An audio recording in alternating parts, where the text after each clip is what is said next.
Ya, kita sudah mendapat suatu keadilan ya melalui Pengadilan Negeri Jakarta Selatan, yaitu melalui vonis-vonis Majelis Hakim selaku perpanjangan tangan Tuhan di dunia ini untuk memberikan keadilan kepada kita. Dalam hal ini 4 orang memang sangat berbeda hukumannya dengan Eliezer. Yang 4 orang ini mulai dari Ferdy Sambo, orang ini tidak menyesali dan tidak meminta maaf secara tulus terhadap kita, termasuk terhadap Tuhan. Kepada kita aja sesama manusia, tidak bisa dia minta maaf, apalagi kepada Tuhan. Nah, jadi oleh karena itu, sangat pantas bagi orang itu apa hukuman yang sudah ditentukan oleh majelis hakim. Kalau untuk Putri Chandrawati dikurung 20 tahun, Kuat 15 tahun, Ricky 13 tahun, sudah terpuaskan juga, Pak? Kita ya jangan berbicara soal puas, nanti seolah-olah ada unsur balas dendam. Oke. Nah, kita meminta keadilan ini bukan untuk menjadikan suatu balas dendam, kita ini menjadikan suatu efek jerak bagi pelaku-pelaku kejahatan. Jadi soal untuk Putri Chandrawati, dari awal saya sudah mengutarakan, saya tidak dari dialah pemantik permasalahan ini. Memang benar adanya, melalui keputusan hakim pun. Saya bukan orang hukum, saya bicara soal itu dari hati nurani. Ini Putri yang memulai semua ini. Dia yang membisikkan sama suaminya hal-hal yang tidak benar.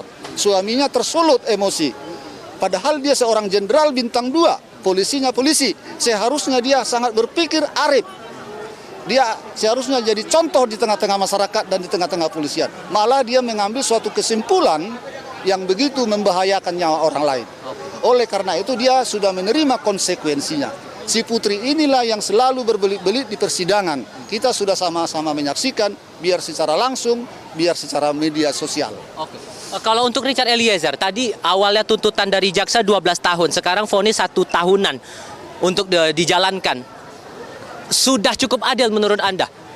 Ya, kita sudah melihat dari tuntutan-tuntutan dari jaksa penuntut umum ya. Mulai dari tuntutan jaksa penuntut umum, 3 orang mereka adalah berjamaah hukuman tuntutannya 8 tahun.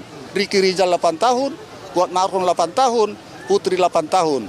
Sedangkan si Eliezer 12 tahun, si Ferdy Sambo seumur hidup. Jadi saya menganggap di persidangan ini memang benar-benar berjalan kuasa Tuhan menjamah hati nurani majelis hakim. Ya. Untuk menjatuhkan hukuman bagi mereka sesuai menurut saya sesuai dengan perbuatan mereka. Ajaib memang. Hukuman itu 2 kali lipat, 3 kali lipat dari tuntutan jaksa penuntut. Sangat-sangat ajaib, sangat-sangat suatu keajaiban di persidangan ini. Dan saya mau menegaskan bahwa keluarga sudah memaafkan Richard Eliezer atas segala apapun yang diperbuat untuk menghilangkan nyawa Yosua di Kompleks Polri, betul? Dari awal sudah saya katakan, dari dulu dia sudah datang ke hadapan kita waktu kita saksi, bersujud di hadapan kita, minta maaf. Dan dia berjanji untuk membuka apa yang dia tahu dan apa yang dia lihat. Dan dia sudah berterus terang mengakui kesalahan dia. Memang saya ikut menembak, tapi dalam keadaan terdesak diperintah. Itulah yang diutarakan sama kita. Ada beberapa terdakwa yang memutuskan untuk banding ke pengadilan tinggi begitu. Tak tertutup kemungkinan bahwa nanti akan proses kasasi ke Mahkamah Agung.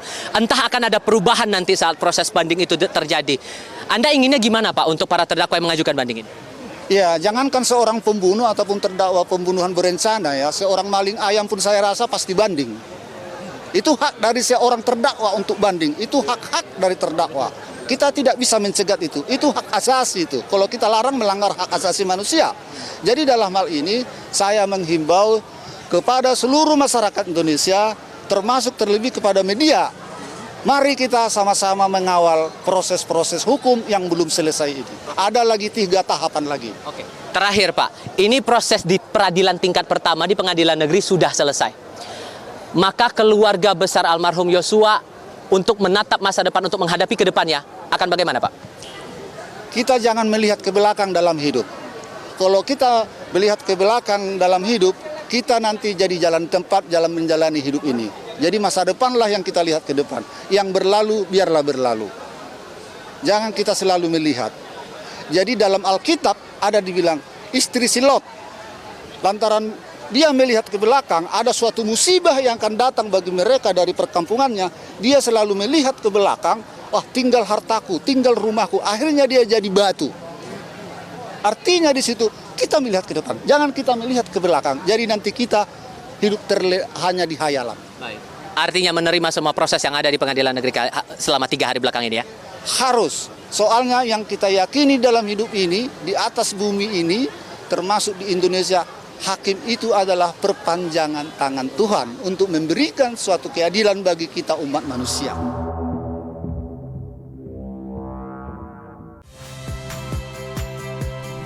Saya Aldin Fridianto. Saksikan terus program-program Kompas TV melalui siaran digital, pay TV, dan media streaming lain. Kompas TV, independen, terpercaya.